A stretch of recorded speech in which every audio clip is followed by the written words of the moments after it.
Welcome to Get Academy Plus. So today we are going to discuss about the next topic in the module 2 of the transformer. The name of the topic is phasor diagrams in transformer.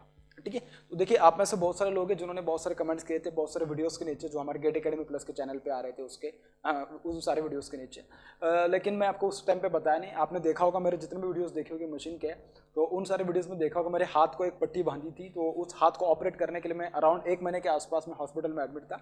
इसकी वजह से मेरे videos नहीं आ रहे थे और बहुत सारे बच्चे कमेंट कर रहे थे कि सर प्लीज़ नेक्स्ट वीडियोस कब आएंगे, और मैं उस टाइम पे थोड़ा अनएक्सेसिबल था तो मैं नहीं कर पा रहा था कमेंट वगैरह।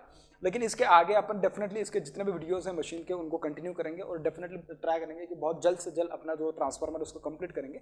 और जो नेक्स्ट मॉड्यूल होगा मशीन का that is DC machine, we will try to cover it as soon as possible. ठीक है, अब आपको बिल्कुल भी उसके बारे में टेंशन लेने की जरूरत नहीं है, ज़्यादा बिल्कुल भी वरी करने की जरूरत नहीं, बिकॉज मैं अभी आ गया हूँ और डेफिनेटली मैं ट्राई करूंगा कि बहुत जल्दी से जल्दी आपके सारे मॉड्यूल्स को कंप्लीट करने की कोशिश करूंगा। ठीक है, देखिए आज आपका जो टॉपिक है that is phasor diagrams in transformer. तो now I will discuss about the phasor diagram from scratch से अपन शुरू करेंगे उसको बहुत बेसिक से। तो मैं एनालिसिस करने वाला हूँ फेजर डायग्राम्स का from no load and then from the loaded condition. From no load I will see case 1 consider करते पहले, उसको बोलते हैं अपन नो लोड के लिए, and then case 2 will be for what, it will for loaded condition के लिए, it will be for what, loaded condition के लिए। So the case 1 will be no load condition, case 1 will be what, it will be no load condition. So this is the no load condition. ठीक है, अब आप में से कुछ लोग सोचेंगे सर अगर नो लोड कंडीशन है तो इसका मतलब लोड कनेक्ट किया नहीं होगा। बिल्कुल सही है भाई, लोड तो कनेक्ट किया ही नहीं होगा। अब ये वाला अगर आप देख सकते हो कि this is nothing but this is equivalent circuit of the transformer which I have drawn over here. ठीक है, तो इक्विवेलेंट सर्किट है और मैं नो लोड कंडीशन की बात कर रहा हूं, तो ऑब्वियस है कि अगर नो लोड कंडीशन है तो ये वाला जो कनेक्शन होगा this connection will be what, this connection will be incomplete और this connection will be open. ठीक है, ये इन दोनों के बीच में कोई कनेक्शन नहीं होगा। अगर कनेक्शन है तो ऑब्वियस है कि यहाँ पे जो आने वाली करंट होगी दिस विल बी 0 एम्पियर। ये करंट कितनी होगी भाई, 0 एम्पियर। अगर करंट 0 है तो मुझे एक बात बोलिए, यहाँ पे जो इन दोनों के बीच में जो ड्रॉप आएगा this drop will be what, this drop will be 0। Similarly the drop due to the resistance and the current flowing through the secondary winding this will also be equal to what, this will also be equals to 0, because current ही नहीं है। इसके लिए इसके बीच इसमें जो current आएगी that current will also be what 0, तो ये 0 एम्पियर बन जाएगा, दिस इज आल्सो 0 एम्पियर। ठीक है, अगर यहाँ पे 0 एम्पियर करंट आ रही है तो मुझे एक बात बोलिए, अगर इसका ही इंडक्शन आप इसके ऊपर लेने वाले हो तो यहाँ पे जो करंट आएगी this will be what, this will be 0 ampere current. यहाँ पे कौन सी करंट आएगी, this will be 0 ampere current आ रही है। समझ मेरी बात, अगर यहाँ पे 0 एम्पियर करंट आ रही है तो आप वैसे कुछ लोग बोलेंगे सर ठीक है कि मतलब जो अपन जो बोलते हैं क्या बोलते हैं अपन बोलते हैं कि जो इंडक्शन होता है प्राइमरी का सेकेंडरी के ऊपर इंडक्शन लेते हैं, सेकेंडरी में करंट 0, इसका मतलब ऑब्वियस है कि प्राइमरी में भी करंट कैसे 0 होने वाली है। इतना समझ में, प्राइमरी में मतलब ये वाली जो करंट होगी दिस विल बी करंट 0, लेकिन यहाँ से जो होगा मतलब यहाँ पे अगर सर्किट कंप्लीट हो रहा है तो ऑब्वियसली इस पर्टिकुलर पाथ में तो कुछ करंट फ्लो होगी डेफिनेटली। देखिए अगर मैंने यहाँ पे सप्लाई कनेक्ट किया V1, क्या कनेक्ट किया, सप्लाई कनेक्ट किया V1, और यहाँ पे अगर देखा जाए तो देखिए इन दोनों की मतलब यहाँ से देखा जाए तो ये वाली सर्किट आपकी कंप्लीट हो रही है। ठीक है, तो यहाँ से जो करंट फ्लो होगी this will be what, this will be current I1। ठीक है, and what will be the magnitude of this current I1, I will discuss about it as well. तो देखिए आप देख सकते हो कि यहाँ से करंट फ्लो हो रही है, this current is flowing into this two path, so this is flowing through this particular path as well, this is flowing through this particular path. आप देख सकते हो कि दोनों में से देखिए आपकी करंट इस तरीके से फ्लो हो रही है। ठीक है, इस तरीके से आपकी करंट जो होगी वो करंट फ्लो रही है। अब यहाँ से जो करंट आएगी इधर तो करंट कोई नहीं जा रही है, मतलब इसमें जो जा रही है और अपन उसको ऑपरेट कर रहे हैं नो लोड पे, तो जो करंट आएगी this current is going to be equals to what, this is nothing but no load current I0। This current is nothing but what, this is nothing but the no load current I0। अब ये जो no load current आ रही है I0, this current will flow in this way and then it will, here the current is 0, it means the entire current will flow through this RC and then through what, XL। RC is nothing but what, this is a core loss component of the core, a core का resistive component है और एक core का inductive component है। ठीक है, this is called as a magnetizing reactance and this is called as the resistance of the core RC। ठीक है, तो यहाँ पे जो करंट होगी I0, this I0 is going to be divided into RC, means it will flow through IC and then XM। जो RC में current जाएगी इसको बोला जाएगा IC, एंड जो XM में करंट जाएगा इसको बोला जाएगा IM, this will be called as what, IM। अब मुझे एक बात बोलिए, अगर इसका थोड़ा एनालिसिस करूँ तो मुझे एक बात बोलिए, यहाँ पे जो I2 का वैल्यू होगा दिस विल बी 0। ठीक है, I2 की वजह से जो करंट आएगा यहाँ पे it is called as I1 dash prime, तो I1 डैश प्राइम जो होगा this will also be equals to what, it will also be equals to 0 ampere. I0 जो होगा that will be equals to I1, so I1 is going to be equals to I0, और I0 जो होगा आपके पास कैसा होगा, I0 is going to be equals to IC। अब देखिए IM जो है that is nothing but what, it is a purely inductive current because it is flowing through the pure inductance. तो इंडक्टेंस में से जो करंट जाती है उस करंट के नेचर कैसा होता है, it is purely 90 degree lagging to the voltage. So this will be written as -j times of IM, XM नहीं, XM में फ्लो हो रही है current, this will be what IM। तो ये आ रहा है आपके पास क्या, this is nothing but the value of the no load component of current, this is nothing but what, value of the no load component of current. समझ में आ रही बेटा बात इतनी आपको? ठीक है, अगर मैं यहाँ पे केवीएल अप्लाई करूँ V1 और R1 X1 इनको देख के, तो मुझे देखिए यहाँ पे जो ईएमएफ इंड्यूस होगा इसका वैल्यू पता चल जाएगा। सिमिलरली इसके करस्पॉन्डिंग यहाँ पे भी ईएमएफ इंड्यूस पता चल जाएगा by referring it by turns ratio. ठीक है, तो यहाँ पे अगर मैं जो ईएमएफ इंड्यूस होगा एट नो लोड में, this will be what, this will be no load induce EMF E1, इसका पोलैरिटी में दिखा रहा हूँ। सिमिलरली यहाँ पे जो इंड्यूस्ड ईएमएफ होगा this will be what, this will be E2, इस तरीके से होगा। और यहाँ पे कोई करंट फ्लो नहीं हो रही है, तो यहाँ पे जो टर्मिनल वोल्टेज आएगी, that terminal voltage is going to be equals to what, V2, it is going to be equals to what, V2। अब ये बहुत बेसिक चीजें, मैं इलेक्ट्रोमैग्नेटिक इंडक्शन जो था इसके पहले के जो बेसिक टॉपिक्स में मैं पढ़ा चुका हूँ। बेसिक जो मॉड्यूल था आपको, मॉड्यूल 1 जो था आप में, कि जिसमें मैंने बात करी थी बेसिक्स ऑफ मैग्नेटिक सर्किट, उसमें ये सारी बेसिक चीजें मैं डिस्कस कर चुका हूँ। ठीक है, तो अब अगर मैं यहाँ पे सपोज अगर E1 का वैल्यू निकालने की बात करूँ, तो जो E1 का वैल्यू आएगा, मैं वहाँ पे केवीएल अप्लाई कर रहा हूँ फर्स्ट लूप में, तो जो E1 का वैल्यू होगा, E1 is going to be equals to V1 minus I0 into R1 plus J times of X1। This is going to the value of what, E1, it is going to the value of E1। और अगर मैं इसकी बात करूँ E2 की, तो E2 की बात करूँ तो देखिए E2 मतलब कैसा ना, R2 इसमें से 0 एम्पियर करंट फ्लो रही है, तो इसमें कोई ड्रॉप नहीं होगा, इसमें भी कोई ड्रॉप नहीं होगा। तो देखा जाए तो V2 और E2 दोनों कैसे होंगे, सेम होंगे। दोनों क्यों सेम होंगे, क्योंकि इनमें ड्रॉप ही नहीं हो रहा है, तो अभी से दोनों कैसे होने वाले आपके पास, सेम होने वाले। So E2 is going to be equals to what, V2, E2 is going to be equals to what, V2, because I2 is going to be equals to 0 ampere, so I1 dash is also going to be equals to what, 0 ampere. ये सारी basic चीजें अगर आपको अच्छे से clear हो गई, तो इसका मतलब आप जब उसका फेजर डायग्राम निकालोगे, फेजर डायग्राम पे कुछ भी नहीं होता, जो अपने केवीएल इक्वेशंस लिखे होते हैं, बस इन इक्वेशंस को क्या करना होता है, वहां पे प्लॉट करना होता है, और कुछ नहीं है। ये मतलब होता है आपके पास pictorial representations of equation on the phasor diagram, इसमें ऑन द डायग्राम मतलब जो फेजर्स होते हैं उसके ऊपर बस उसको उस तरीके से ड्रॉ करना होता है, और कुछ नहीं। ठीक है, इस तरीके से अपन को अपन ने उसके इक्वेशंस लिख लिए। अब मैं उसको क्या ना कि बस उसको मैं उसका फेजर डायग्राम निकालने वाला हूँ, और उसके ऊपर अपन देखते हैं कि उसको अपन किस तरीके से ड्रॉ कर सकते हैं। ठीक है, अब देखिए मैं क्या कर रहा हूँ, एक फेजर डायग्राम निकालने के लिए मैं एक छोटा सा पहले आपके पास दो एक्सेस दिखा देता हूँ कि कौन कौन से एक्सेस और मुझे क्या क्या कंसिडर करने की जरूरत पड़ने वाली है। ठीक है, तो मैं दो एक्सेस दिखा देता हूँ आपके लिए,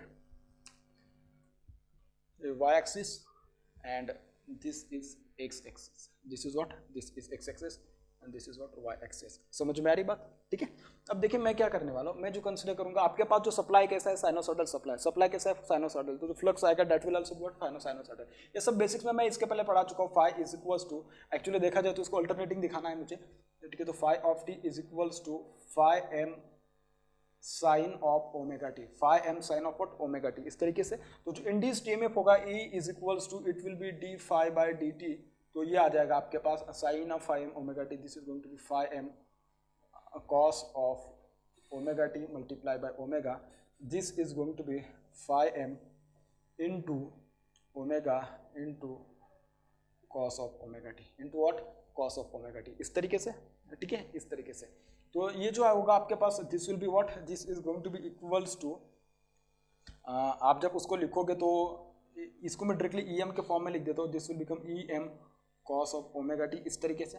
अब मुझे कहना EM cos of omega T, ये जो मिला क्या है, this is nothing but what, induced EMF, this is nothing but what, induced EMF. अब थोड़ा अच्छे से देखना, इसमें बहुत सारे लोग गलती कर देते हैं। कुछ लोग बोलेंगे कि सर आपने ई जो इंड्यूस्ड ईएमएफ का जो वैल्यू लिखा हो कैसे लिखा है, E is equals to D phi by D T, इस तरीके से लिखा है। क्या लिखा है, E is equals to D phi by D T लिखा है। आपने उसको माइनस क्यों नहीं लिखा है, यहाँ पे माइनस क्यों नहीं लिखा है, इससे बहुत सारे लोग सोचेंगे। माइनस मैंने इसके लिए नहीं लिखा क्योंकि बेटा जब आप उसको इस तरीके से लिखोगे, E is equals to minus N D phi by D T, जब आप उसको इस तरीके से लिखोगे ना, अब मैंने n का वैल्यू नहीं लिया है, ठीक है, n का वैल्यू, ठीक है, चाहे तो मैं इसको ले लेता हूँ यहाँ पे, n कंसिडर कर लेता हूँ, कोई दिक्कत नहीं, मतलब ज़्यादा कंफ्यूजन बिल्कुल ना हो। ठीक है, n का जो वैल्यू आप यहाँ पे कंसिडर कर रहे हो, ठीक है, n छोड़िए, नेगेटिव साइन पे आइएगा। आप में से कुछ लोग सोचेंगे सर नेगेटिव साइन क्यों नहीं लिया, बेटा मैंने नेगेटिव साइन इसके लिए नहीं लिया क्योंकि मैंने उसको इस फेजर डायग्राम में दिखा दिया, उसका पोलैरिटी अगर एक बार मैंने कंसिडर कर लेना, बार बार नहीं कंसिडर करना है, इसी के लिए बस मैं इतना सब कुछ आपको समझाने की कोशिश कर रहा हूँ। डायरेक्टली नहीं तो उसको मैं फेजर डायग्राम निकाल देता, लेकिन यहाँ पे बहुत सारे कंफ्यूजन क्रिएट होते हैं बच्चों के माइंड्स में, इसके लिए अपन उसको थोड़ा अच्छे से डिस्कस कर रहे हैं। ये मैंने देखिए उसका पोलैरिटी यहाँ पे दिखा दिया है भाई, इसका पोलैरिटी मैंने यहाँ पे दिखा दिया है। पोलैरिटी अगर इंड्यूस्ड ईएमएफ का यहाँ पे दिखा दिया तो वहाँ पे नेगेटिव साइन कंसीडर करने की कोई जरूरत नहीं। ये मैं नो लोड ट्रांसफार्मर पे भी आपको बताया था, आइडियल ट्रांसफार्मर के केस में भी बताया था, सारी चीजें मैं उसके पहले भी बता चुका हूँ। लेकिन फिर भी मैं चाहता हूँ कि आप में से अगर किसी ने वो वाली वीडियोस नहीं देखे तो उनको अभी इस पर्टिकुलर वीडियो को समझने में भी कोई दिक्कत ना है, इसके लिए मैं यहाँ पे उसको भी डिस्कस कर दिया। ठीक है, तो उस नेगेटिव साइन को मैंने वहाँ पे दिखा दिया क्योंकि उसका पोलैरिटी इंड्यूस्ड ईएमएफ पर दिखा दिया, इसका मतलब यहाँ पे उसको कंसीडर करने की जरूरत बिल्कुल भी नहीं है। ठीक है, तो मैं कॉस ऑफ ओमेगा टी, मुझे दोनों के बीच में कंपैरिजन करना है तो मैं कॉस को क्या है ना साइन में कन्वर्ट कर लेता हूँ, तो this can also be written as EM sine of omega T plus 90 degree, sine of what, omega T plus 90 degree, this is nothing but what, this is nothing but induced EMF E, this is nothing but what, induced EMF E. अब मुझे एक बात पता नहीं, जो सबसे important बात है कि जो आपको बतानी है, ये कि बहुत सारे इवन एग्जाम्स में भी पूछा जाता है, ओरल्स में भी पूछा जाता है, वाइवा में, बहुत सारे पीएसएस में भी पूछा जाता है, जितने भी फेजर्स आप निकालते हैं सारे के सारे फेजर्स में जो वैल्यूज आप कंसिडर किए होते हैं, all this values are what, this all this values are per phase RMS value. कौन से वैल्यूज होती है? पर फेज आरएमएस वैल्यू होते हैं, ठीक है। अब देखिए, अब आपको यहाँ से एक बात पता चल गई, क्या पता चला आपको यहाँ से एक बात पता चली कि जो ईएमएफ होता है, ईएमएफ का वैल्यू कैसा होता है, EMF is 90 degree leading to the supply voltage, EMF is what, it is 90 degree leading to the flux. आप देख सकते हो कि दोनों के बीच में जो रिलेशन आ रहा है, this is what, this is sine of omega t, और this is what, this is nothing but sine of omega T plus 90 degree. इसका मतलब क्या, जो इंड्यूस ईएमएफ है वो क्या कर रहा है, 90 डिग्री से लीड कर रहा है फ्लक्स को। अगर मैं फ्लक्स को, अगर सपोज यहाँ पे एक्स एक्सिस पे अगर मैं उसको दिखा दूं, तो जो इंड्यूस ईएमएफ होगा that will be 90 degree leading to the flux. तो देख सकते हो आप यहाँ पे जो इंड्यूस ईएमएफ है, induce EMF will be written on this particular side Y axis पे, और यहाँ पे जो आएगा फ्लक्स आएगा, फ्लक्स आएगा, यहाँ पे क्या आएगा, फ्लक्स आएगा। और जब मैं उसका वर्किंग प्रिंसिपल समझाया था आपको ट्रांसफार्मर, तब मैंने बताया था कि जो फ्लक्स होता है कौन सा फ्लक्स होता है, this is nothing but this is the maximum flux, this is nothing but what, it is a maximum flux. इतना समझ में आ गया आपको? अब आपको अगर ये समझ में आ गया तो बाकी चीजें आप बहुत आराम से लिख सकते हो, कोई दिक्कत नहीं आएगी, बहुत आसानी से आप लिख जाओगे। देखिए एक बात बोलूँ मुझे, यहाँ पे जो करंट आ रही है आपके पास नो लोड पे, वो करंट कौन सी आ रही है भाई, नो लोड पे कौन सी करंट आ रही है सर? ये जो करंट आ रही है आप में से बोलोगे सर ये तो नो लोड करंट आ रही है, which has having two component IC and IM, which is having what, two components IC and IM. ये जो नो लोड करंट होती है ना, एट नो लोड जो करंट आती है ना, it is highly lagging current, it is what, highly lagging current. तो ये जो करंट का मैग्नीट्यूड होगा बहुत ही छोटा होगा। इस करंट का मैग्नीट्यूड जो होता है बेसिकली देखा जाए तो 3 से 5% होता है। I naught is what, I naught is equals to 3 to 5% of IAPL। Full load current का कितना होता है भाई, ये 3 to 5% होता है, and it is highly lagging current. तो इसका जो एंगल होगा, मतलब जो करंट होगा, that current will lag the voltage bye an angle of around 75, 80, 78, 79, इतने एंगल के अराउंड उसका मैग्नीट्यूड, मतलब उसका इतने एंगल से वो लैग करता है सप्लाई वोल्टेज को। कौन? ये नो लोड करंट है, ठीक है। तो ये होता है बहुत ही लैगिंग करंट होता है। अगर मुझे यहाँ पे अगर दिखाना होगा उसको, तो देखिए कैसा दिखाऊंगा मैं इसको, बहुत ही लैगिंग, बहुत ज्यादा ही लैगिंग करंट आती है। तो देखिए आप देख सकते हो यहाँ पे मैं उसको दिखा रहा हूँ, this is what, this is I not, this is what I not. I not और फ्लक्स, इन दोनों के बीच में जो एंगल आता है उसको तुम बोलते हो हिस्टेरेटिक एंगल। उसको तुम क्या बोलते हो? हिस्टेरेटिक एंगल, फाई एच, ठीक है। फाई नहीं दिखा सकता मैं इसको, थीटा बोल देता हूँ, क्योंकि फाई जो होगा मेरे पास, मैंने जो कंसिडर किया है, फाई मतलब पावर फैक्टर एंगल होता है, ऐसा मैं बोला था इसके पहले, ठीक है। अब ये मैंने दिखा दिया नो लोड के लिए। किसके लिए दिखा दिया मैंने? नो लोड पे। अब आप देख सकते हो कि अगर मैंने उसको नो लोड पे दिखा दिया, नो लोड करंट भी मैंने दिखा दिया। नो लोड करंट के दो कंपोनेंट होंगे, आईसी और आईएम। आप देख सकते हो यहाँ पे जो करंट होगा बेटा, that will be what, this will be IC, और यहाँ पे जो करंट होगा आपके पास, this will be what, this will be IM. ये समझ में आ रही बात, ठीक है। इस तरीके से जैसे मैंने अभी आई नॉट दिखा दिया, तो अगर मैं E2 अगर दिखाने की बात करूँ, I2 अगर दिखाने की बात करूँ, I1 दिखाने की बात करूँ, अब मुझे आप खुद बोलो I1 दिखाने की जरूरत है? बिल्कुल नहीं। I1 dash prime, sorry I1 dash prime is 0 ampere, I2 कितना, I2 0 ampere, I1 dash 0 ampere. इसका मतलब दोनों को दिखाने की जरूरत नहीं। I naught is equals to I1, मैं वहां पे भी लिखा हूं, तो I naught itself is going to act as what, I1, ठीक है। तो आप देख सकते हो कि ये भाई यहाँ पे जो मैंने जो E2 और E1 अगर मुझे यहाँ पे फिलहाल अगर सपोज दिखाना होंगे, तो मैं कैसे दिखाऊंगा उसको? आप एक बात पता चल गई कि भाई आपको अगर E2 दिखाना है, तो E2 का एक पर्टिकुलर बस एक मैग्नीट्यूड आने वाला है, जितना E2 होगा उतना ही V2 होगा, क्योंकि सेकेंडरी का करंट 0 इसके लिए, ठीक है। अगर मैं E2 का मैग्नीट्यूड दिखाऊं, और मैंने जो ट्रांसफार्मर कंसिडर किया, ट्रांसफार्मर के बारे में फिलहाल तो मैं आपको कुछ डिस्कस ही नहीं किया कि E1 बड़ा है E2 बड़ा है, कुछ डिस्कस किया है कि मैंने? बिल्कुल नहीं डिस्कस किया। अब मैं देखिए कंसिडर कर रहा हूं कि जो मेरे पास E1 है और E2 है, इनके मैग्नीट्यूड अगर मैं कंसिडर करूं, तो I am going to consider it as a step down transformer. You can consider step up transformer as well, no problem, ठीक है। लेकिन मैं ऐसा कंसिडर कर रहा हूं कि E1 is greater than E2, it means this is nothing but what, it is a step down transformer. It is what, it is nothing but step down transformer, ठीक है। ये क्या होने वाला है आपके पास? Step down transformer. अगर स्टेप डाउन ट्रांसफार्मर है, तो ऑब्वियस E2 का वैल्यू कितना होगा? ज्यादा होगा या कम होगा? कम होगा। किसके कंपैरिजन में? E1 के comparison. So this one is going to act as what, this one is going to act as E2, और E2 के बराबर ही जो आएगा आपके पास, वो क्या होगा आपके पास? V2 होने वाला। क्यों? क्योंकि नो लोड पे जो करंट है आपकी सेकेंडरी की, दैट करंट इज 0 एम्पियर, ठीक है। इस तरीके से समझ में आ गया आपको? जैसे मैंने E2 को निकाल दिया, सिमिलरली अगर मुझे E1 निकालना, तो E1 कैसे निकालूंगा? मुझे एक बात बोलो, अगर आपके पास E2 का वैल्यू पता चल गया, यहाँ से E2 का वैल्यू अगर पता चल गया, आप E1 नहीं निकाल सकते? बिल्कुल भाई, आराम से निकालो। सर कैसे निकालोगे? अरे भाई बस पैरामीटर आपको रेफर करने हैं। कैसे रेफर करते हैं भाई? अरे यार मैं तो इसके पहले कितने बार समझा दिया, एक सेपरेट लेक्चर है रेफरेंस ऑफ पैरामीटर करके, E1 upon E2 is equals to N1/N2।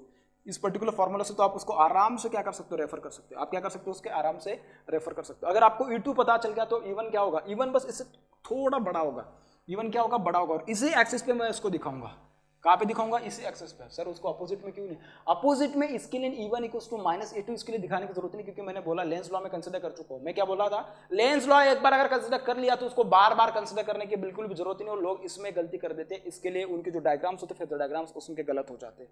पहले भी बोल रहा हूँ और इसके पहले भी मैं बोला तो अभी भी बोल रहा हूँ, ठीक है। क्योंकि पीएस बिमरा की जो बुक अगर आप देखोगे तो उस बुक में बस वो थोड़ा गलत कर दिया, क्योंकि उन्होंने एक बार कंसिडर कर लिया, वहाँ पे उन्होंने पोलैरिटी इंड्यूस ईएमएफ की पोलैरिटी भी दिखा दी और यहाँ पे भी उसको एक बार दिखा दिया। ऐसा नहीं चलता, एक ही बार आपको उसको दिखाने की जरूरत है, ठीक है। तो मैं बस यही कहना चाहता हूँ, अगर आपने E2 यहाँ पे दिखा दिया तो E1 भी यहीं पे दिखाओगे, बस उससे थोड़ा उसका मैग्नीट्यूड बड़ा होगा। मैग्नीट्यूड क्या होगा, बड़ा।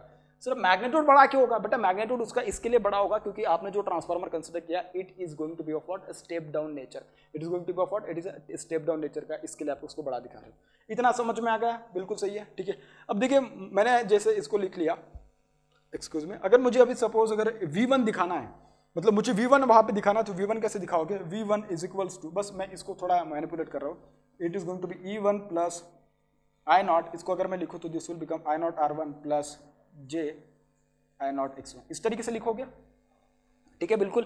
तो देखिए आप देख सकते हो कि ये E1 है, E1 में मुझे क्या ऐड करना पड़ेगा, मुझे I0 R1 ऐड करना पड़ेगा, E1 में ही मुझे क्या करना पड़ेगा, plus J times of I0 X1।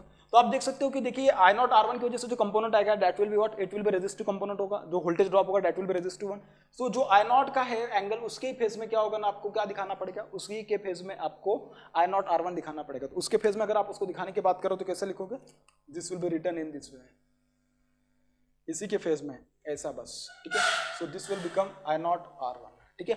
जैसे आपने I0 R1 दिखा दिया, सिमिलरली आप क्या करोगे, J times of I0 X1 दिखाओगे, that will lead the current by an angle of 90 degree, क्योंकि इंडक्टिव जो कंपोनेंट होता है उसमें जो वोल्टेज आती है वो 90 डिग्री से लीड करती है, और करंट जो होती है 90 डिग्री से लैग करती है।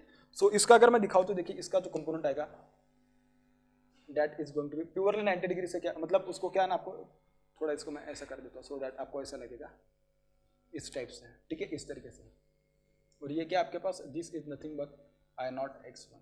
अब आप में से कुछ लोग बोलेंगे कि सर प्रैक्टिकली देखा जाए तो बहुत ही छोटा कंपोनेंट होता है, आप उसको इतना बड़ा क्यों दिखा रहे हैं। मैं बड़ा बस इसके लिए दिखा रहा हूँ कि आप लोगों को थोड़ा क्लियरली विजिबल हो इसके लिए, अदरवाइज एक्चुअली मैं इसको भी निग्लेक्ट करके भी दिखा दूंगा आपको कि निग्लेक्ट करके इसका डायरेक्टली अगर आप उसको लिखना चाहोगे तो किस तरीके से लिखोगे, ठीक है। और अगर मैं इसको जोड़ दूं तो देखिए उसका जो वैल्यू होगा, इसका वैल्यू इस तरीके से आएगा, and this is nothing but what V1, this is nothing but what V1। ये क्या होने वाला आपके पास, V1 होने वाला है। इतना समझ में आ रहा है आपके पास। और अब देखा जाए तो V1 और I0 इन दोनों के बीच के एंगल देखा जाए तो बहुत ही ज्यादा आएगा, that will be power factor angle phi. और मैंने बोला भी कि जो नो लोड पे जो करंट आती है वो बहुत ज्यादा लैगिंग करंट होती है, उसकी वजह से जो पावर फैक्टर एंगल आएगा, एंगल बहुत ज्यादा होगा, 77, 78, 79, 80, 81, 82, 83 के पास भी जाता है कभी कभी। तो इसका जो वैल्यू होगा बहुत ज्यादा होगा, इसकी वजह से जो करंट आएगी that will be highly lagging current, जो होगी 0.2, 0.3, 0.5 भी नहीं होगा, 0.2, 0.3 लैगिंग पावर फैक्टर, इतना उसका एंगल आता है, ठीक है। जैसे कि देखिए मैंने अभी जब V1 के लिए लिख दिया, जब मैंने कंसिडर किया था कि I0 R1 और I0 X1 का ड्रॉप कंसिडर किया था तब। लेकिन अगर मैं प्रैक्टिकल ट्रांसफार्मर की बात करूं कि जिसमें बहुत ज्यादा मतलब जस्ट का रेटिंग जाता है, उस पर्टिकुलर केस में अगर बात करूं तो नो लोड करंट भी बहुत थोड़ा कम होगा और रेजिस्टेंस के वैल्यूज भी अगर बहुत कम होंगे। और अगर मैं I0 और R1 और I0 X1 को अगर मैं निग्लेक्ट कर दूं, क्या बोल रहा हूं मैं, निग्लेक्ट कर दूं, एक्चुअली देखा जाए तो दिस इज एक्यूरेट, और मैं कह सकता हूं इसको this is exact phasor diagram. अगर मैं इसका अप्रोक्सीमेट फेजर डायग्राम निकालने की बात करूं तो देखिए, क्योंकि मोस्ट ऑफ द बुक्स में आपको इसका अप्रोक्सीमेट डायग्राम दिखेगा, इसका जो अप्रोक्सीमेट डायग्राम आएगा देखिए किस तरीके से आने वाला है। एक सेकंड मैं उसको पहले निकाल लेता हूं, ठीक है, ठीक है, दिस इज फ्लक्स, ठीक है। नो लोड पे जो करंट आएगा आप देख सकते हो कि this current is going to what, no load current I0। थोड़ा एंगल ज़्यादा दिखा दिया मैं, ठीक है, आप समझ सकते हो, लेकिन कोई दिक्कत नहीं, मैं उसको ज़्यादा ही एक्यूरेट कर देता हूँ थोड़ा। ये नो लोड पे जो करंट है I0, ये करंट होगा, ये एंगल होगा हिस्टेरेटिक एंगल θH, ठीक है। और नो लोड पे मैंने बोला कि अगर मैं इस ड्रॉप को निग्लेक्ट कर दूं, इसको भी निग्लेक्ट कर दूं, तो देखिए मेरे पास E1, V1 और E2, तो उसके वैल्यूज कितने आएंगे, देखिए आप देख सकते हो कि यहाँ पे क्या आ जाएगा आपके पास, EMF जो इंड्यूस होगा due to no load current on the secondary that will be E2 is going to be equals to what, V2। ये इसके लिए क्योंकि सेकेंडरी में ड्रॉप जीरो हो रहा है, क्योंकि आप जो डिस्कशन कर रहे हैं अभी, वो डिस्कशन किसके लिए, नो लोड के लिए, नो लोड पे करंट जीरो। सिमिलरली अगर मैं E1 की बात करूं तो देखिए E1 जो होगा मेरे पास यहाँ पे होगा, और अगर मैं बोल दिया कि मेरे पास जो I0 R1 और I0 X1 की वजह से जो ड्रॉप आएंगे, वो ड्रॉप अगर मैं निगलेक्ट कर दूं, आप देख सकते हो कि यहाँ पे कि अगर मैं इनके जो ड्रॉप्स है, इनके ड्रॉप्स अगर मैं निगलेक्ट कर दूं, ये वाला ड्रॉप और ये वाला ड्रॉप अगर मैं निगलेक्ट कर दूं, मतलब इसकी वजह से आने वाला वोल्टेज ड्रॉप 0 और इसकी वजह से आने वाला वोल्टेज ड्रॉप 0, दोनों को अगर मैं 0 कंसीडर कर लूँ तो V1 और E1 दोनों कैसे बन जाएंगे, सेम बन जाएंगे। E1 और V1 दोनों कैसे बन जाएंगे, सेम बन जाएंगे। अगर दोनों के दोनों सेम बन जाएंगे तो मुझे एक बात बोले, मैं उसको यहाँ पे इस तरीके से दिखा सकता हूँ, बिल्कुल इस तरीके से, और ये जो होगा this will be induce EMF ई, ठीक है। तो वो वाला जो डायग्राम आएगा आपके पास, फेजर डायग्राम आएगा, वो इस तरीके से आएगा। This will be what, this is going to be power factor angle phi, which is also going to be highly lagging at no load condition. At what, no load condition. तो ये जो होगा उसका ये होगा आपके पास, क्या होगा, this will be nothing but phasor diagram of transformer at no load, but this will be approximate, but this one will be what, this one is going to be accurate, or I can call it as what, it is a exact phasor diagram at a no load condition, क्योंकि इसके drops को मैंने यहाँ पे neglect नहीं किया I0 R1 और I0 X1 के, जबकि मैं उसको अप्रॉक्सीमेट में मैंने उसको निगलेक्ट कर दिया था। तो उस पर्टिकुलर केस में अगर देखा जाए तो उसका फेजर डायग्राम इस तरीके से आने वाला है, ठीक है। जैसे देखिए अभी मैंने नो लोड के लिए बात करी, सिमिलरली मैं बात करूंगा लोडेड कंडीशन के लिए, तो आप उसके बारे में तब अपन नेक्स्ट केस में देखते हैं। देखिए अब अपन बात करते हैं इसमें ऑन लोडेड कंडीशन, जो ट्रांसफार्मर के जो फेजर डायग्राम्स आएंगे वो डायग्राम किस तरीके से आएंगे। देखिए ऑन लोड, जैसे भी मैंने बोल दिया ऑन लोड, इसका मतलब लोड कनेक्टेड होगा सेकेंडरी साइड पे, ठीक है। तो देखिए मेरे पास जो लोड है, this load will be connected, इस लोड के बीच में, इन दोनों के बीच में कनेक्शन कंप्लीट कर देता हूँ। So this is going to be, this is going to be on load condition, so this is the connection complete कर दिया मैंने इन दोनों के बीच का, ठीक है। So this is the on load condition, load connected इसका मतलब। जैसे भी मैंने बोला कि लोड कनेक्ट कर दिया तो ऑब्वियस लोड में कुछ करंट जाएगी, बिल्कुल सही है। This is the secondary winding, तो यहाँ से जो करंट आएगी और सेकेंडरी पे कनेक्टेड है लोड, तो ये जो करंट होगी this will be what, this will B secondary current I2, this will be what, secondary current I2। समझ में आ रही है इतनी बात। सेकेंडरी करंट I2 अगर आ रही है सेकेंडरी के मतलब लोड में जा रही है, इसका मतलब दिस करंट विल कम किसकी वजह से आएगा, जो इसका इंडक्शन तो इसके ऊपर ले रहा है तो ऑब्वियस इसी की वजह से आएगा, और यही से तो आएगा ये करंट। इसका मतलब इसमें जो करंट आएगा, this current will be called as I1 dash prime, it will be called as what, it will be called as I1 dash prime. समझ में आ रही, I2 is coming because of I1 dash prime, ठीक है। और इसमें जो current है भाई, तो इसमें तो नो लोड में भी करंट थी, तो अभी से लोडेड कंडीशन में भी करंट हो गया, किसमें, this both are nothing but what, this both are RC और XM, this are the parts of the core. एक इसके पार्ट्स है, कोर के पार्ट है। और आप इसको ऐसे भी कह सकते हो कि this is nothing but what, this is the core of the transformer. क्या है, core of the transformer. RC और एक्सएम क्या है, this is nothing but the core of the transformer. इसमें नो लोड में भी कंडीशन करंट जो आ रहा था, that was what, it was a no load current. और लोडेड कंडीशन पे भी अगर नो लोड पे आ रहा है तो ऑब्वियसली क्या, लोडेड कंडीशन पे इसमें करंट आएगा। This current is nothing but what, this current is nothing but no load current I0, this will be what, I0, this will be the no load current, ठीक है। तो देखिए आपके पास अभी जो करंट आ रही है सप्लाई से, मतलब सप्लाई मतलब यहाँ से जो करंट आ रही है, कौन सी करंट होगी भैया, this current will be different current rather than the as compare to the no load current है। क्योंकि यहाँ पे देखिए ना, अभी I1 डैश प्राइम भी आ रहा है सप्लाई से और I0 भी आ रहा है। ऑब्वियसली अगर मैं यहाँ पे केसीएल अप्लाई करूँ तो जो सप्लाई साइड से जो करंट आएगी, that current will be what, that will B I1, that will be what, I1 current आने वाली होगी। समझ में आ रही इतनी बात, ठीक है। So this is I1 which is going to be equals to I0 plus what, I1 dash. So I0 का वैल्यू जो आएगा, I1 का जो वैल्यू आएगा आपके पास, I1 is going to be equals to what, it is going to be I1 dash bar plus what, I0 bar. Actually this is nothing but what, this is the phasor addition, not algebraic addition. Normal addition नहीं होगा क्योंकि इसमें angles भी आने वाले होंगे, क्योंकि I2 का वैल्यू कैसा है उसके ऊपर डिपेंड करेगा कि आपके पास जो करंट आएगी वो किस तरीके से है।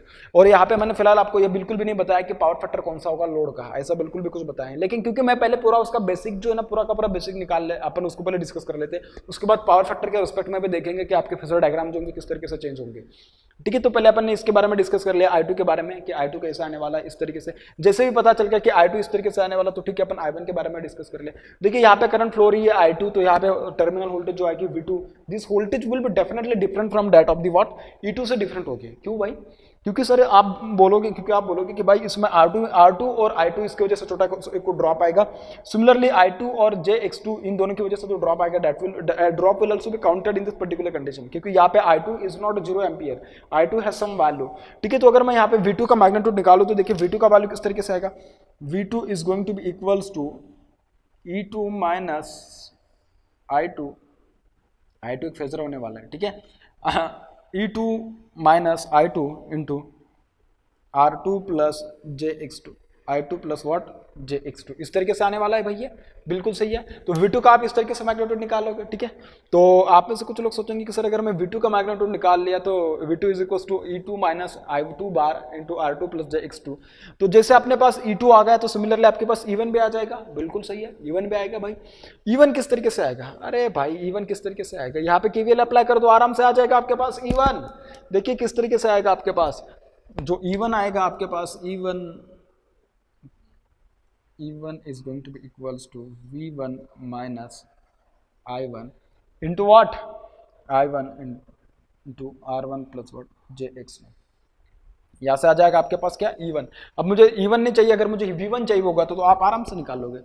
V1 is equals to E1 plus I1 bar R1 plus what J times of X1, इस तरीके से आएगा भैया, बिल्कुल सही है। लेकिन याद रखना कि यहाँ पे जो I1 है, I1 का वैल्यू थोड़ा अलग है as compare to the previous one. I1 and I1 dash this both are the different current, please keep this thing in mind, because I1 will include I0 is what, it is a no load current, keep this thing in mind, because बच्चे इसमें गलती कर देते हैं, इसकी वजह से उनका आंसर गलत हो जाता है। लेकिन आपको इतनी सिली मिस्टेक्स बिल्कुल भी नहीं करना है, समझ में आ रहा है। और ऐसे क्वेश्चन बहुत बार पूछे जाते हैं एग्जाम्स में, जब मैं इसके रिलेवेंट न्यूमेरिकल डिस्कस करूंगा तो आपको डेफिनेटली इसके बारे में आइडिया भी आ जाएगा, ठीक है। तो मुझे क्या करना है, फेजर डायग्राम में कुछ नहीं, बस जितने पैरामीटर्स आपने निकाले सारे के सारे पैरामीटर्स अपन को क्या करने होते हैं, फेजर डायग्राम पे दिखाने होते हैं, और कुछ नहीं है। सिंपल बात क्या करोगे, सबसे पहले अगर मैं सपोज बात करूंगा किसके बारे में, I2, ये सब बातें तो मैं डिस्कस कर दिया है, लेकिन ये ना जब आप उसको ड्रॉ करने की बात करेंगे फेजर डायग्राम पे, तो बात आएगी इसकी कि आपके पास जो पावर फैक्टर है उस लोड का, उसका पावर फैक्टर क्या है, ये बहुत जरूरी हो जाता है उस टाइम पे। तो देखिए अगर सबसे पहले मैं इसको ड्रॉ करूं तो मैं सबसे पहले जो पावर फैक्टर कंसीडर करूंगा that will B unity power factor, that will be what, unity power factor. तो यूनिटी पावर फैक्टर आने की वजह से जो उसका एंगल होगा लोड करंट का, तो उसका एंगल कितना बन जाएगा, 0 एम्पियर, सॉरी 0 एम्पियर नहीं 0 डिग्री बन जाएगा यूनिटी पावर फैक्टर की वजह से, ठीक है। देखिए मैं यहाँ पे अभी फेजर डायग्राम निकालने वाला हूँ, लेकिन ये किसके लिए होगा, दिस विल बी वो for what, this will be for what, this will be for unity power factor, unity power factor, इसके लिए मैं फेजर डायग्राम निकालने वाला हूँ। पावर, ये इसके लिए आता है, this is the phasor diagram for unity power factor. अब यूनिटी पावर फैक्टर की बात कर रहा हूँ मैं, ठीक है। तो यहाँ पे क्या आएगा, दिस विल बी, अब आपको पता चल गया, मैंने नो लोड कंडीशन पे बताया था कि आपको किस तरीके से क्या पैरामीटर कंसीडर करना है, मैंने आपको फ्लक्स और ईएमएफ के बीच के भी रिलेशन बताई थी, इसके पहले सारी चीजें अपन डिस्कस कर चुके। अब आपको पता है कि किस तरीके से क्या लिखना है कहाँ पे, this will be induced EMF ई, यहाँ पे कौन सा फ्लक्स आएगा, this will B flux find. अब आप में से मैंने इसके पहले की वीडियो, मतलब इसके पहले जो अपन नो लोड वाला डिस्कस किया तो उसमें मैंने नहीं बताया, लेकिन मैं इसके पहले जो आपको वर्किंग प्रिंसिपल समझा था उस टाइम पे मैंने बताया था आपको। यहाँ पे बेटा आप जो फ्लक्स लिखते हो ना, फ्लक्स में एक बात याद रखना कि इसमें बहुत डिफरेंस होता है, ये वाली फ्लक्स में और जब इंडक्शन मशीन वगैरह आप पढ़ेगी वो वाली फ्लक्स में, दोनों का वर्किंग प्रिंसिपल सेम होता है, लेकिन ये जो फ्लक्स होता है आपके पास, this is the maximum flux, this is what maximum flux होता है। और जब आप इंडक्शन मशीन वगैरह पढ़ोगे तो उसमें एवरेज फ्लक्स होता है, क्या होता है, एवरेज फ्लक्स होता है। टाइप ऑफ वाइंडिंग कौन से यूज करें उसके अकॉर्डिंग वो डिपेंड करता है। यहाँ पे कॉन्सेंट्रेटेड होती है, उसमें डिस्ट्रीब्यूटेड वगैरह होती है, तो उसकी वजह से थोड़ा डिफरेंस आता है, ठीक है। खैर ये अपन की आज के डिस्कशन का पार्ट नहीं, इसके लिए मैं उसके बारे में डिस्कस नहीं करूंगा ज़्यादा, लेकिन याद रखना this is what, this is the maximum flux, ठीक है। इसके इसमें मैं नहीं बताया, लेकिन आप उसको समझ सकते हैं ऐसा मुझे लगता है, ठीक है। और क्योंकि अपन इसको वर्किंग प्रिंसिपल में डिस्कस कर चुके हैं। खैर अब मैं इसके बारे में जब मैं ये बात कर रहा हूँ तो इसके लिए सबसे पहले अपन क्या निकालेंगे, नो लोड करंट ले लेंगे। क्या ले लेंगे भाई, नो लोड करंट ले लेंगे। तो नो लोड करंट किस तरीके से लिखोगे, नो लोड करंट तो भाई अपन को पता है कि कैसे करंट होती है। नो लोड करंट जो होती है आपके पास, this current is a lagging current, ठीक है। So this will be highly lagging current, this will be what, this will be I0, this will be what, this will be I0 current होगी, ठीक है। सिमिलरली अगर मैं इसमें बात करूँ तो आप में से कुछ लोग सोचेंगे कि सर अगर नो लोड करंट आपने निकाल दिया, अब अगर मैं लोड करंट की बात करूं तो लोड करंट कैसे आएगा आपके पास, I2, this I2 is going to be what, it is going to be in phase with V2, I2 is going to be what, it is going to be in phase with V2। अब V2 कहां पे निकालेंगे, अब V2 जो निकालना है तो देखिए मुझे एक बात पता है, क्या पता है मुझे V2 का वैल्यू पता है, V2 is going to be equals to what, E2 minus I2 into R2 plus JX2। तो V2 and I2 this both are going to be what, this both are going to be in phase. तो जो V2 का value होगा, V2 और I2 इन दोनों के बीच में डेफिनेटली कुछ एंगल आएगा V2 और I2 के बीच में, and definitely that V2 will be lagging. तो देखिए यहाँ पे जो आएगा आपके पास, this will be what, this is going to be V2, this is going to what, this is going to be V2। और जो I2 आएगा आपके पास, I2 कैसे आएगा आपके पास, I2 जो आएगा बेटा आपके पास, I2 will be what, I2 will B in phase with V2। क्यों, क्योंकि यूनिटी पावर फैक्टर पे एंगल दोनों के बीच का जीरो होगा, अगर दोनों के बीच का एंगल जीरो होगा तो this will be what, this will be I2, this will be what I2। अब आप में से कुछ लोग सोचेंगे सर I2 का वैल्यू बड़ा होगा छोटा होगा किसके ऊपर डिपेंड करेगा। देखिए आपके पास ट्रांसफार्मर कैसा है, आपके पास जो ट्रांसफार्मर है वो स्टेप डाउन ट्रांसफार्मर। अगर स्टेप डाउन ट्रांसफार्मर इसका मतलब क्या है, सेकेंडरी साइड की वोल्टेज कम है, इसका मतलब क्या होगा ना, करंट ज्यादा होगी। करंट ज्यादा होगी किसका मतलब मैं यहाँ उसको यहाँ पे दिखा सकता हूँ कि बिल्कुल उसको थोड़ा ज्यादा दिखाना पड़ेगा, ठीक है, उसको थोड़ा ज्यादा दिखाना पड़ेगा, इसको मैं यहाँ पे दिखा देता हूँ, ठीक है। तो this will be what, this will be I2। ये क्या होगा आपके पास, दिस विल बी I2 होगा, ठीक है। अब अगर मैं बात करूं कि I2 जिस तरीके से आ गया तो I1 जैसे आपके पास I2 आ गया, जब I2 को आप प्राइमरी साइड के लिए रेफर कर दोगे तो I1 डैश का मैग्नीट्यूड कैसे आएगा, ज्यादा आएगा कम आएगा, मैं इसके लिए पूछ रहा हूं। तो ऑब्वियस है कि भाई अगर इसका वैल्यू ज्यादा था तो इसके साइड का जो अपोजिट साइड जो होगा उस साइड का जो करंट आएगा डेट विल भी कम होगा करंट, क्योंकि उस साइड का वोल्टेज ज्यादा है, पावर तो कांस्टेंट करने पड़ेगी आपको दोनों साइड की। तो ऑब्वियस है कि जो I1 डैश प्राइम जो होगा या I1 प्राइम जो होगा उसका वैल्यू कैसा होगा, इसका वैल्यू जो होगा बेटा इसका वैल्यू कम होगा किसके कंपैरिजन में, I1 के कंपैरिजन में, इसका वैल्यू कम होगा। इसका मतलब क्या, this is going to be I1 dash prime, ठीक है, इस तरीके से। अब मुझे क्या करना पड़ेगा, मुझे कुछ भी नहीं, मुझे बस इन दोनों का क्या करना पड़ेगा, रिजल्टेंट लेना पड़ेगा। इसको मैं थोड़ा अच्छे से निकाल देता हूं क्योंकि इसको मैंने थोड़ा ज़्यादा बड़ा दिखा दिया था, ठीक है। तो ये बन जाएगा इस तरीके से, this will B I1 I0, ठीक है। अब मुझे क्या करना है, मुझे I1 और I0 इन दोनों का क्या करना है, रिजल्टेंट लेना। क्यों रिजल्टेंट लेना, क्योंकि मुझे भाई I1 का वैल्यू निकालना है I1 डैश का, ठीक है। देखिए इस तरीके से, इस तरीके से, ठीक है। तो मैं I1 डैश और I0 इन दोनों का मैं रिजल्टेंट निकाल रहा हूँ। इसका जो रिजल्टेंट आएगा आपके पास ये आएगा आपके पास क्या, this will going to be I1। ये क्या होने वाला है आपके पास, ये I1 होने वाला है। इतना समझ में आ गया आपको। देखिए आपने क्या क्या निकाल लिया, पहले भी ध्यान दीजिएगा, आपका यहाँ पे इधर ध्यान दीजिएगा। आपने V2 का वैल्यू दिखा दिया, वहाँ पे V2 टर्मिनल वोल्टेज दिखा दिया, आपने I1 डैश दिखा दिया। I1 dash was equals to what, it was I1 dash था ना, तो I1 dash prime plus I0 आपने उसको यहाँ पे दिखा दिया, आपने I2 भी दिखा दिया। इसका मतलब ये वाला कंप्लीट हो गया आपके पास, ये वाला भी कंप्लीट हो गया। अब E2 को दिखाना बाकी है। अब E2 को कैसे दिखाएंगे, देखिए E2 को दिखाने के लिए क्या करेंगे, E2 को दिखाने के लिए मैं उसको इस तरीके से लिखा तो भी सही आएगा, और इसको मैं क्या लिख सकता हूँ, थोड़ा इधर देखिए आप, इसको अगर आपको दिखाना है तो इस तरीके से लिख सकता हूँ, E2 is equals to V2 plus I2 R2 plus JX2, R2 plus what, JX2, R2 plus JX2, इस तरीके से मैं लिख सकता हूँ, बिल्कुल सही है। तो देखिए मेरे पास क्या है ना, अभी मेरे पास V2 आ गया है, मेरे पास क्या है ना I2 भी आ गया है। अब मुझे दिखाना क्या है, मुझे E2 दिखाना है। तो E2 को किस तरीके से दिखाओगे, E2 को दिखाने के लिए V2 है, V2 में क्या ऐड करो, V2 में जो ऐड करना है आपको पहले ये ऐड करना पड़ेगा, V2 plus I2 R2 plus J times of I2 X2 plus what, J times of I2 X2। I2 R2 क्या होगा, it will B in phase with the voltage V2। देखिए आपके पास I2 है, आपके पास V2 है, तो आपको क्या करना पड़ेगा, इसके फेज में डायरेक्टली थोड़ा ऐड करना पड़ेगा आपको, क्या, this will be I2 and this will be what, this will B R2। इस तरीके से दिखा दोगे आप, keep this thing, this is V2 है भाई, ठीक है। जैसे आपने उसको कंप्लीट कर लिया तो आप उसको क्या करोगे, जैसे आपने उसको कंप्लीट कर लिया तो आप सिमिलरली कुछ भी नहीं करोगे, डायरेक्टली I2 X2 जो आपने दिखा दिया, I2 R2 दिखाया। अब I2 X2 को दिखाने का टाइम आ गया। अब इसको क्या ना 90 डिग्री ऐसा लैग करेगा, ठीक है। तो मैं इसको यहाँ से इस तरीके से दिखा देता हूँ भाई, ठीक है। तो ये भाई इस तरीके से उसको दिखाना पड़ेगा आपको। तो ये क्या बन जाएगा आपके पास, दिस विल बिकम E2। ये क्या बन जाएगा आपके पास, दिस विल बिकम E2। ये E2 बन जाने वाला है आपके पास, समझ में आ रही बात। अगर ये इस तरीके से E2 बन गया तो ये क्या बनेगा आपके पास, this will be nothing but what, this will be nothing but I2 X2।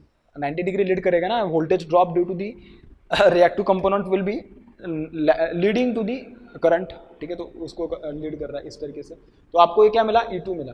जैसे आपने E2 का फेजर डायग्राम ड्रॉ किया, सिमिलरली आपको किसके लिए ड्रॉ करना पड़ेगा, E1 के लिए ड्रॉ करना पड़ेगा। सिमिलरली किसके लिए ड्रॉ करना पड़ेगा आपको, E1 के लिए ड्रॉ करना पड़ेगा। E1 के लिए ड्रॉ करना मतलब क्या, E1 इज एक तो आप उसको इस तरीके से ड्रॉ कीजिएगा V1 माइनस के कंसेप्ट से, अदरवाइज तो V1 is equals to E1 plus I1 R1 इस तरीके से। अब E1 तो आपने नहीं दिखाया, तो E1 कैसे दिखाओगे, E1 को दिखाने के लिए कुछ भी नहीं, जो E2 है E2 के ऊपर क्या आ जाएगा, E1 आ जाएगा। कैसे आ जाएगा, कैसे आ जाएगा, अब भाई कुछ नहीं, उसको रेफर करके आ जाएगा आराम से। बस यहाँ से पैरामीटर्स को क्या ना, E2 आ गया तो उसको रेफर करेंगे तो बस उसका मैग्नीट्यूड आ जाएगा। उसका मैग्नीट्यूड अपन ऑलरेडी दिखा रहे कितना ज़्यादा है, तो उसका वैल्यू क्या हो जाएगा, उससे थोड़ा ज़्यादा दिखा दीजिएगा फेजर डायग्राम में, सही है कि नहीं, बिल्कुल। तो यहाँ पे देखिए मेरे पास है ना जगह कम है, जगह कम क्योंकि मैं इसको थोड़ा बड़ा दिखा दिया हूँ, तो उसकी वजह से थोड़ा ये प्रॉब्लम आ सकते हैं, छोटा मोटा हो जाएगा डायग्राम, तो आप समझ लीजिएगा उसको, लेकिन कंसेप्ट आपको बिल्कुल भी उसमें एक भी चीज़ मैं छोड़ूंगा नहीं, ठीक है। तो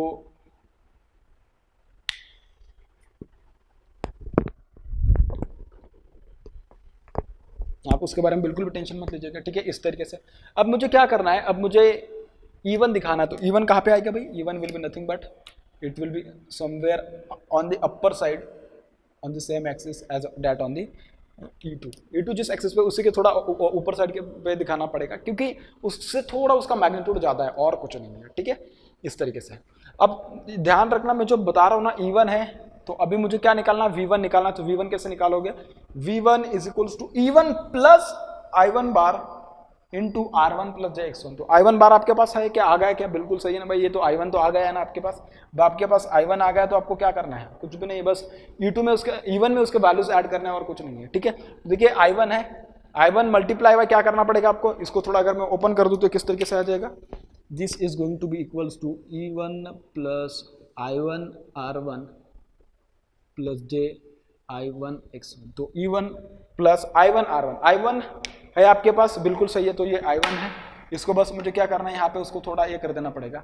अब मैं इसको यहाँ पे जगह ज़्यादा, मैं इसको थोड़ा नीचे दिखा देता हूँ चाहे तो, ये E1 को, सो डैट मेरे पास थोड़ा उसको लिखना आसान हो जाएगा। ये मेरे पास है E1, क्या चाहिए मुझे V1 को निकालने के लिए, E1 प्लस I1 R1। तो I1 R1 मतलब जो ऐसा है, तो बिल्कुल सेम मुझे उसको बस यहाँ पे ड्रॉ करना पड़ेगा, ये बन जाएगा मेरे पास I1 R1, ठीक है। इस तरीके से अब क्या करना पड़ेगा, अब प्लस JI1 X1, मतलब क्या 90 डिग्री लीड कराने पड़ेगी इस वोल्टेज को। तो इसको मैं अगर जब यहाँ से, जब मैं उसको, ये अभी I1 है तो I1 से क्या करना पड़ेगा, उसको लीड करना पड़ेगा। तो अगर मैं इसको लीड करने की बात करूंगा तो ये आ जाएगा मेरे पास 90 डिग्री नहीं लगा शायद, बिल्कुल नहीं, ये 90 डिग्री लगी नहीं रहा कॉन्सेप्ट, ठीक है। ये यूनिटी पावर फैक्टर नाम को मैं हटा देता हूँ, क्योंकि आपको पता है अभी कि यूनिटी पावर फैक्टर के लिए चल रहा है, तो बाद में इसको मैं यहाँ पे लिख दूंगा चाहे तो, बिल्कुल भी टेंशन मत लीजिएगा उसके लिए। ये आ जाएगा मेरे पास I1 X1, ठीक है। ये क्या आ गया I1 X1, तो क्या करा है, इस तरीके से आ गया है, ठीक है। अब तो क्या करना पड़ेगा मुझे, ये आ जाएगा V1 का वैल्यू, ये क्या आ जाएगा मेरे पास, दिस विल बी V1, ये आ जाएगा मेरे पास क्या, V1 आ जाएगा, इस तरीके से आ जाएगा, ठीक है। तो ये देखिए, अब आप उसको जब सोचोगे तो किस तरीके से सोचोगे, E1 plus I1 R1 plus I1 X1, इन सभी का मैग्नीट्यूड निकाला जाए तो this is going to be equals to what, this one is going to be equals to V1 के बराबर आने वाला, किसके बराबर आने वाला, V1 के बराबर आने वाला। समझ में आ रही बात, तो देखिए मैंने सारी की सारी चीजें यहीं पे उसको ड्रॉ कर दी है, और आपको यहाँ पे समझने के लिए फिलहाल बिल्कुल भी कुछ जरूरत नहीं, मतलब डिफिकल्ट नहीं लगा होगा मेरे हिसाब से, क्योंकि बिल्कुल भी कुछ नहीं, एक सिंपल प्रोसेस है, बस उसको फॉलो करना है आपको, ठीक है। अब आपको मैं बताता हूँ कि आपको मोस्ट ऑफ द बुक्स में जो मिलेगा उसमें क्या चेंज मिलेगा, और मैंने जो निकाला है, मैंने जो ड्रॉ किया है उसमें क्या चेंज मिलने हैं, क्या चेंज मिलेगा। देखिए मोस्ट ऑफ द बुक्स में क्या क्या होगा, उन्होंने ये जो E2 दिखाया है ना, E2 को उन्होंने नीचे प्रोजेक्ट करके दिखाया होगा, लेकिन ये तभी दिखा सकते हो आप कि जब आपने वहाँ पे उसका जो साइन है, पोलैरिटी जो इंडिस टेम है उसका पोलैरिटी वहाँ पे कंसिडर नहीं किया होगा। तो क्योंकि देखिए ना, मैंने यहाँ पे तो प्लस माइनस का साइन दिखा दिया, इसका मतलब मैंने उसकी पोलैरिटी, मतलब जो माइनस साइन है उसको कंसिडर कर लिया। अगर मैंने माइनस साइन को कंसिडर नहीं किया होता तब जाके मुझे क्या है ना, ये जो E2 है, E2 को मुझे उसके अपोजिट साइड पे प्रोजेक्ट करने की जरूरत थी, लेकिन यहाँ पे बिल्कुल भी जरूरत नहीं, इसके लिए नहीं, क्योंकि मैंने उसको वहाँ पे कंसिडर कर लिया, मैंने वहाँ पे उसका पोलैरिटी दिखा दिया इंड्यूस्ड ईएमएफ का, इसका मतलब मुझे यहाँ पे इसको दिखाने की बिल्कुल भी जरूरत नहीं है। ये वाले जो डिफरेंस है PS बिमरा की बुक में थोड़ा ये गलत कर दिया उन्होंने, क्योंकि उन्होंने कंसिडर भी किया, वहाँ पे भी दिखा दिया और यहाँ पे भी उसको कंसिडर कर रहे हो, तो ये ऐसा नहीं चलता, एक ही जगह एक ही टाइम पे आपको उसको कंसिडर करना पड़ता है।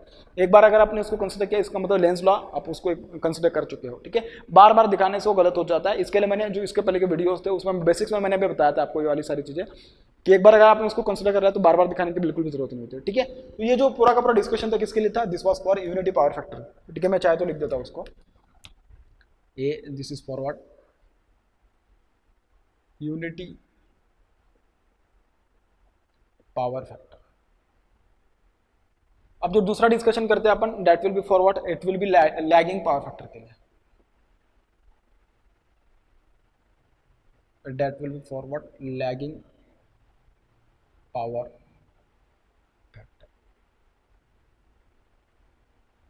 ठीक है। इस तरीके से अब जब मैं लैगिंग पावर फैक्टर की बात करूं तो सबसे पहले जो नॉर्मल चीजें आपको, जो बेसिक चीजों की जरूरत है, क्या, फ्लक्स एक्सेस लगा दीजिएगा, उसके बाद इंड्यूस्ड ईएमएफ दिखा दीजिएगा, बाद में बाकी जो सारी चीजें सिंपल है, बहुत ही सिंपल चीजें हैं। और जो इक्वेशन लिखे मैंने पूरे के पूरे equation as it is same रहेंगे, कुछ भी जरूरत नहीं उसमें, लैगिंग के लिए भी वही रहेंगे, इक्वेशन लीडिंग के लिए भी वही रहेंगे, बस जो अपन ड्रॉ करेंगे फेजर डायग्राम्स में उसमें थोड़ा चेंज होगा, उस चेंज को अपन को अच्छे से पहचानना है, ठीक है। और वो चेंज क्या होगा वो अपन देख लेते हैं अभी यहाँ पे, ठीक है। तो lagging power factor,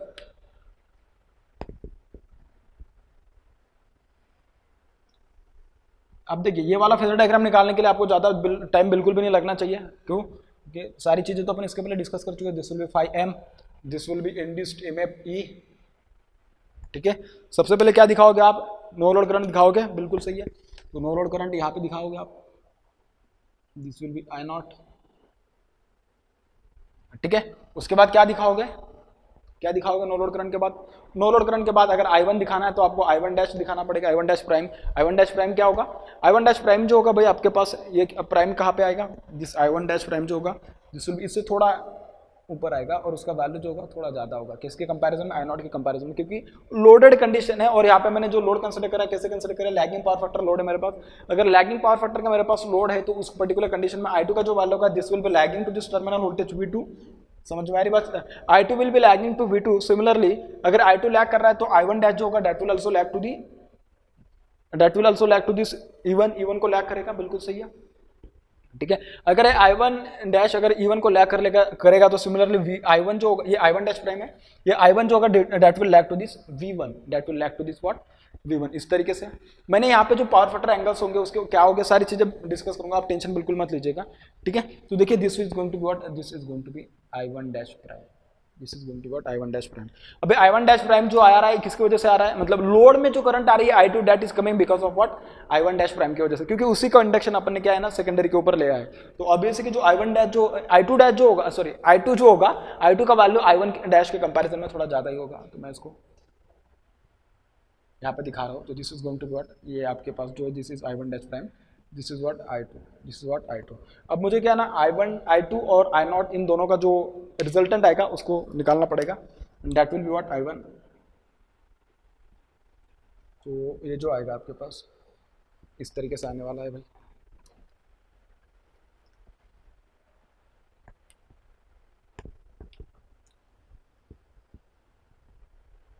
this is going to be basically I1। ये क्या होने वाला आपके पास? ये I1 के बराबर होने वाला है,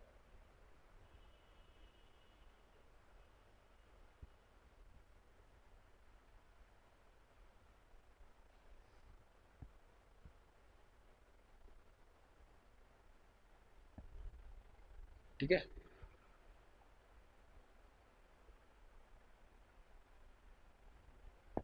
इस तरीके से I2, ठीक है। अब जो I2 मैंने निकाला है तो I2 और V2 इन दोनों के बीच में देखा जाए तो V2 क्या करेगा? लीड करेगा, लैग करेगा।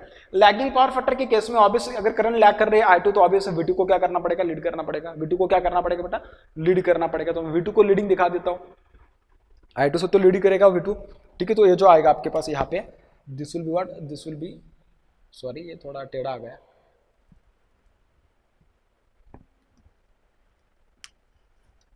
This is V2। ये क्या है ना, V2 क्या कर रहा है आपके पास? ये this V2 is leading to what? It is leading to I2। ये I2 मैंने यहाँ पे निकाला, ठीक है। वहाँ पे दिखाना थोड़ा ये डिफिकल्ट हो जा रहा था इसके लिए, ठीक है। इस तरीके से आई थिंक ये जो लिखा मैंने थोड़ा गलत कर दिया। ये जो I1 डैश होगा ना, ये I1 जो आएगा ये I1 डैश प्राइम और I0 की वजह से आएगा, ठीक है। यहाँ पे गलती कर दी मैंने,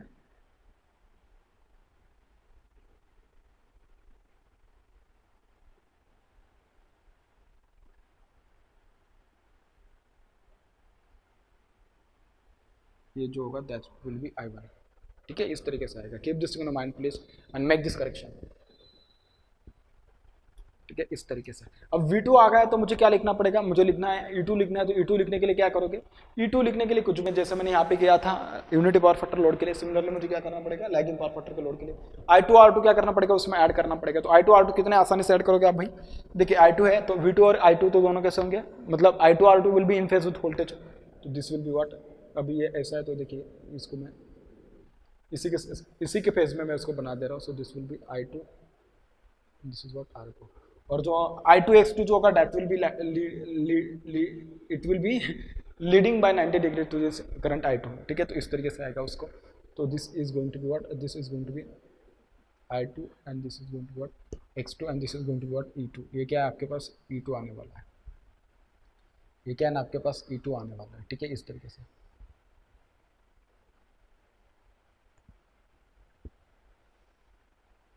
ये इंड्यूस्ड EMF, ठीक है, इस तरीके से आने वाला है।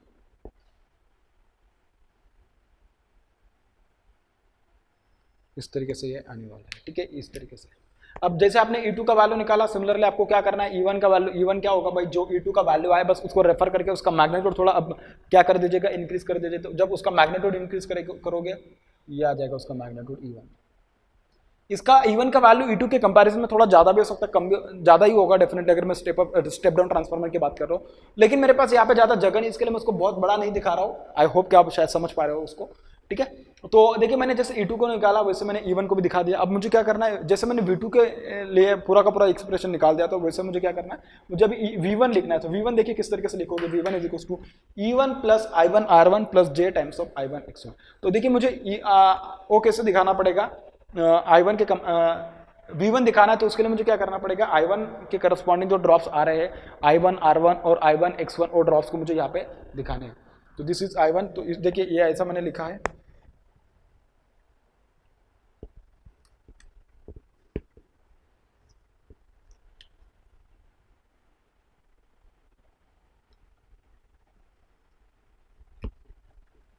तो इसी के पैरेलल मुझे यहाँ पे वो ड्रॉप दिखाना है। क्यों दिखाना है, क्योंकि भाई मुझे V1 निकालना है इसके लिए। दिस इज I1 R1, ठीक है। इसी के परपेंडिकुलर मुझे I1 X1 दिखाना है, तो ये मैं यहाँ पे दिखाता हूँ उसको। So this is going to be I1 X1, ठीक है। अब क्या करोगे, इन दोनों को जोड़ दो भाई, आपको V1 मिल जाएगा, ठीक है। देखिए किस तरीके से जोड़ोगे आप उनको, ये क्या बड़ी बात है भाई, आप तो आराम से बस उसको कनेक्ट करना है, ठीक है। ये थोड़ा टेढ़ा हो गया बीच में,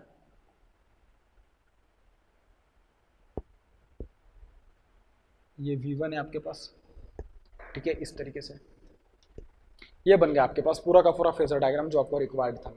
अब मैंने देखिए उसके बीच उस टाइम पे मैंने यहाँ पे भी नहीं दिखाया था आपको कि जो angle between supply voltage and supply current I1, supply voltage V1 and supply current I1, इन दोनों के बीच का एंगल जो होगा that will B input power factor, that will be what, input power factor. क्योंकि आपके पास सप्लाई वोल्टेज क्या है, यहाँ पे देखिए V1 है और सप्लाई करंट क्या है I1 है, तो इन दोनों के बीच का जो एंगल आएगा that will B input power factor.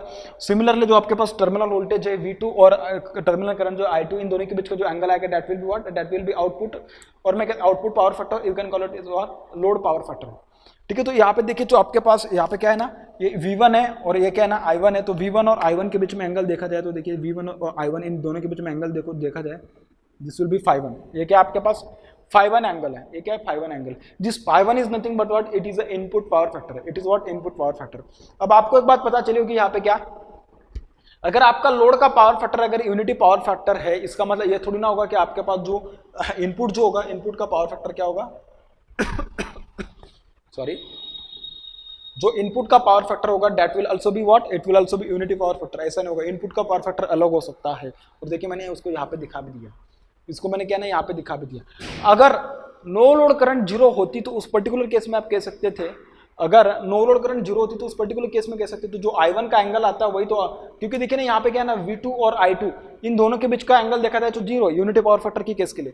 लेकिन अगर मैं I1 और E1 के V1 की बात करता तो उस पर्टिकुलर केस में भी कुछ एंगल बचता है, उस पर्टिकुलर केस में भी क्या होता है, उसका एंगल बचता है, लेकिन थोड़ा एंगल का वैल्यू कम हो जाता है किसके कंपेरिजन में, in comparison to the condition when we have consider the no load current, ठीक है। एक बात याद रखना क्योंकि ये बहुत ज़्यादा बेसिक क्वेश्चन होते हैं, बहुत सारे एग्जाम्स में पूछे जाते हैं, अपन को PSUs में पूछे जाते हैं, ओरल्स में पूछे जाते हैं, वाइवा जो होता है उसमें पूछे जाते हैं, बेसिक चीज़ें होती है, ठीक है, इसके कंपैरिजन में।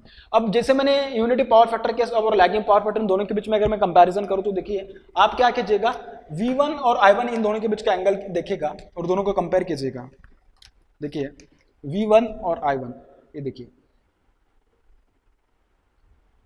इन दोनों के बीच के एंगल के बारे में अगर मैं बात करूं तो देखिए जो φ1 जो है ना, φ1 थोड़ा बड़ा है, छोटा है, थोड़ा छोटा है एज कंपेयर टू ये 5-1, इसका 5-1 थोड़ा ज़्यादा होगा as compare to this one, because obviously इसकी करंट लैग कर रही है, क्योंकि उस टाइम पे इसकी जो करंट थी, ये वाली करंट डायरेक्टली यहाँ पे थी, तो उसकी वजह से जो रिजल्टेंट एंगल आ रहा था थोड़ा कम था in comparison to this particular case, क्योंकि इसमें देखिए ना कि ये लैग कर रहा है वोल्टेज V2 से, तो मतलब I2 लैग कर रहा था, तो obviously I1 will also lag, excuse में, I1 विल आल्सो लैग, ठीक है। तो इस पर्टिकुलर केस में जो 5-1 का वैल्यू थोड़ा ज़्यादा है एज कम्पेयर टू दिस 5-1, और 5-1 क्या है basically, this is nothing but what, power factor, input power factor है। तो देखिए आपके पास अगर फेजर डायग्राम आ गया, अब अपन ने उसके पावर फैक्टर के बारे में भी डिस्कस किया कि उसका पावर फैक्टर जो होगा दोनों केस में किस तरीके से आएगा, इनपुट पावर फैक्टर भी और जो आउटपुट पावर फैक्टर होगा वो भी।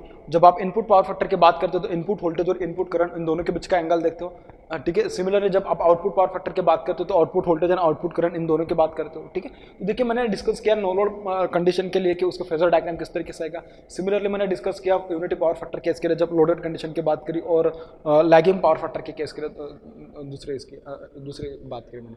अब आपके पास आता है थर्ड जो केस होता है, that is what, it is a capacity load, it is what capacity load. तो जो कैपेसिटी लोड का जो केस है ना, मेरे हिसाब से आप लोग उसको ड्रॉ कीजिएगा, बहुत आसान है, सिमिलर केस है, क्योंकि देखिए मैंने जो डिस्कस किया अभी, मैंने इसके लिए भी डिस्कस किया, मैंने इसके लिए भी डिस्कस किया। अब आपको कुछ नहीं, बहुत सिंपल प्रोसेस है, उसी प्रोसेस को फॉलो करना है और आपको उसको ड्रॉ करना है, बहुत आसान है। नहीं आ रहा होगा तो मुझे बाद में लिखिएगा कमेंट सेक्शन में, डेफिनेटली मैं उसको वेलकम करूंगा और उसको भी आपको ड्रॉ करके दूंगा। लेकिन मुझे लगता है कि बहुत आसान है, बस करोगे क्या, डिफरेंस इसमें और उसमें क्या होगा, डिफरेंस मैं हिंट भी दे दे रहा हूं आपको चाहे तो, ठीक है। आपको क्या करना है इसके लिए, देखिए सिंपल बात मैं बता देता हूं आपको, कैपेसिटी लोड के लिए बता रहा हूं, ठीक है। This is 5M, this is what, this is E। आपको क्या करना है, आपके नो लोड करंट जो होगा उसका तो चेंज नहीं होगा, एंगल भी और उसका पोजीशन भी चेंज नहीं होगा, ठीक है। एंगल चेंज हो सकता है नो लोड करंट का, ठीक है। तो ये जो होगा this will be no load current.